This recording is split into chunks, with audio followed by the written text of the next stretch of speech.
कर्नाटक के मुख्यमंत्री सिद्धारमैया ने गुरुवार को कहा कि भाजपा दक्षिणी राज्यों को चुप कराने के लिए परिसीमन को हथियार की तरह इस्तेमाल कर रही है। गृह मंत्री अमित शाह का बयान भरोसे लायक नहीं है। दरअसल शाह ने 26 फरवरी को कहा था कि परिसीमन की वजह से दक्षिणी राज्यों की एक भी संसदीय सीट कम नहीं होगी।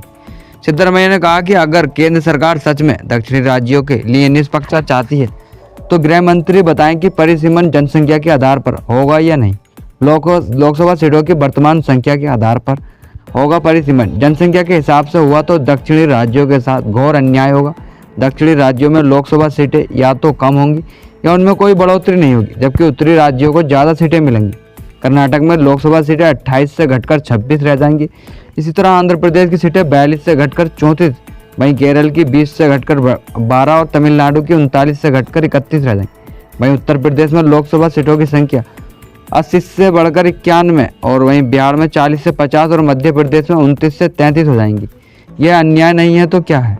पुणे के सरकारी स्वर्गेट बस डिपो में खड़ी बस में 25 फरवरी को 26 साल की महिला के साथ रेप हुआ था। आरोपी की गिरफ्तारी के लिए पुलिस ने 13 टीमें बनाई थी। उस पर 1 लाख रुपए का इनाम भी घोषित किया गया। इधर पुलिस सूत्रों ने बताया कि घटना के बाद आरोपी दत्तात्रेय रामदेव गंडे अपने गांव में छिपा हो सकता है। सूत्रों के मुताबिक पुणे से वह सब्जी ले जा रहे ट्रक में छिपकर अपने गांव भाग गया। घर पहुंचकर उसने अपने कपड़े और जूते बदले। इसके बाद वह घर से भी निकल गया। सूत्रों के मुताबिक वह गांव में ही गन्ने के खेतों में छिपा हो सकता है।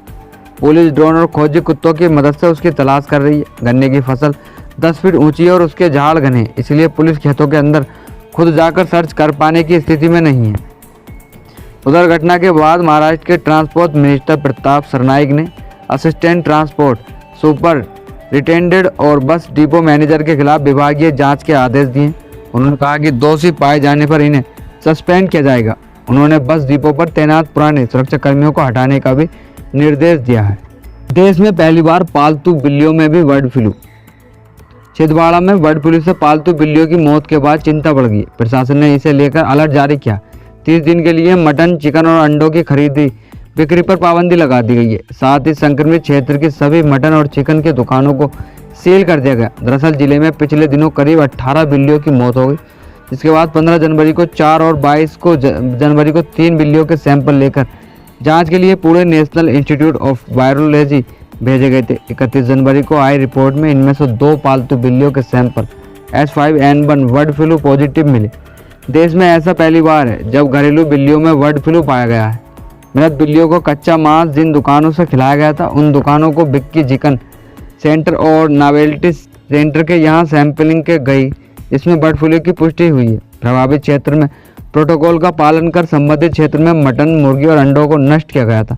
साथ ही मार्केट में इनके क्रय विक्रय पर पाबंदी लगा दी गई है।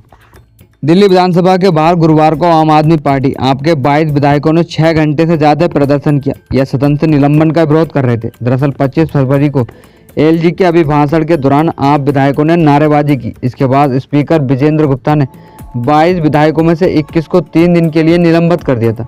नेता विपक्ष आतिशी ने कहा, देश के इतिहास में पहली बार विधायकों को विधानसभा जाने से रोका जा रहा। आज का दिन लोकतंत्र के इतिहास का काला दिन है के रूप में जाना जाएगा। आपने यह मुद्दा राष्ट्रपति के सामने उठाने के लिए कल मिलने का समय मांगा। विपक्ष के बगैर भाजपा डिप्टी ने स्पीकर ने सदन के अंदर विपक्ष के बगैर भाजपा ने 6 बार के विधायक मोहन सिंह बिष्ट को विधानसभा का डिप्टी स्पीकर चुना। सीएम रेखा गुप्ता ने उनके नाम का प्रस्ताव रखा। पर्यावरण मंत्री मनजिंदर सिंह सिरसा ने इसका समर्थन किया। बिष्ट मुस्ताबाबाद से विधायक हैं। इस बीच दिल्ली सरकार में मंत्री प्रवेश वर्मा ने कहा, शीश महल की जांच होगी। पिछली सरकार की तरफ से फॉलोअप नहीं होने की वजह से कई प्रोजेक्ट्स की लागत दोगुनी हो गई। हम 2,00,00,000 करोड़ रुपए के शराब नीति घोटाले पर सदन में चर्चा करेंगे।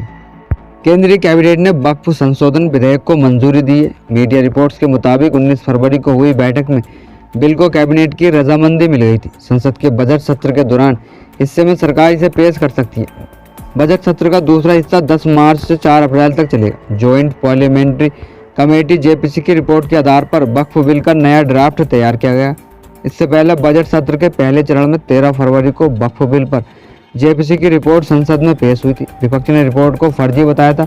इसके बाद संसद में हंगामा भी हुआ था। 27 जनवरी को वक्फ संशोधन विधेयक की जांच कर रही जेपीसी ने ड्राफ्ट रिपोर्ट को मंजूरी दी थी। जेपीसी की बैठक में 44 संशोधनों पर चर्चा हुई थी। भाजपा की अगुवाई में एनडीए सांसदों के 14 संशोधनों को स्वीकार किया गया था, जबकि विपक्ष के संशोधनों को सिरे से खारिज कर दिया गया था।